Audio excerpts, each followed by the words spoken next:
Mean deviation, आपको क्या निकालना है, मीन डिविएशन, ठीक है, अर्थात माध्य विचलन।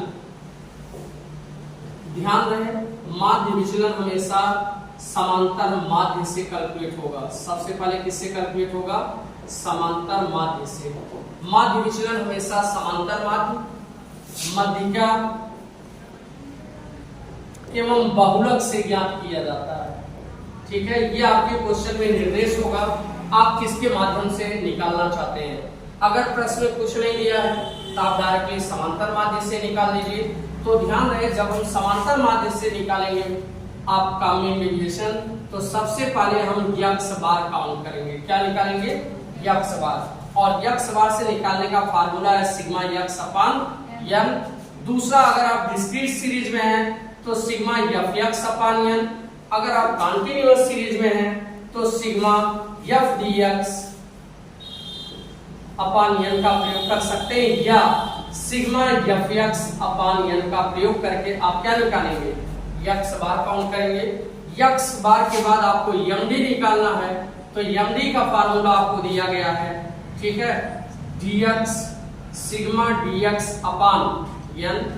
ये आपका किस सीरीज का है, इंडिविजुअल सीरीज। अगर आप डिस्क्रीट सीरीज में हैं तो सिग्मा एफ डी एक्स अपान एन करेंगे, और अगर आप कॉन्टिन्यूअस सीरीज में हैं तो यहाँ भी सिग्मा एफ डी एक्स अपान एन करेंगे, आपका एमडी निकल जाएगा।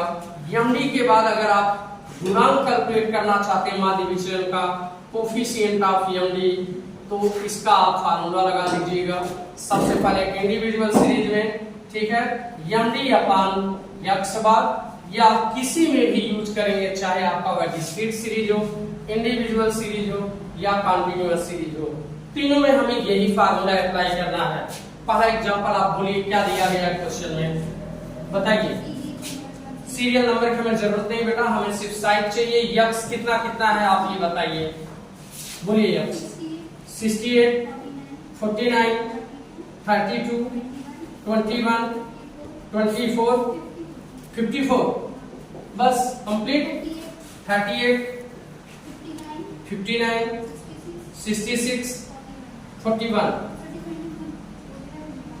ये ध्यान से देखिए। अब सबसे पहले हमने बताया कि आपको क्या कैलकुलेट करना है, यक्स बार कैलकुलेट करना है, और यक्स बार का फार्मूला है सिग्मा यक्स अपान एन। तो सिग्मा यक्स के लिए हम कुल पदों का योग कर लेते हैं। टोटल पद कितने आए शो बोलिए जल्दी, 428 अपान एन। कितने पद है, 1 2 3 4 5 6 7 8 9, 428 में 9 का भाग दे दीजिए। क्या आंसर आए जल्दी बोलिए, 9 47.5। आपका यक्स बार आया 47.5। अब आपको निकालना है यक्स माइनस यक्स बार बराबर dx। ध्यान रहे एमडी कभी भी निगेटिव नहीं होता, आप जो भी यक्स में से यक्स बार घटाएंगे वो हमेशा पॉजिटिव में आएगा। अब 68 में 47.5 घटा दीजिए, 49 में 47.5 घटाइए, जो भी घटाने पर आए आप उसे क्या करेंगे, योग कर लेंगे।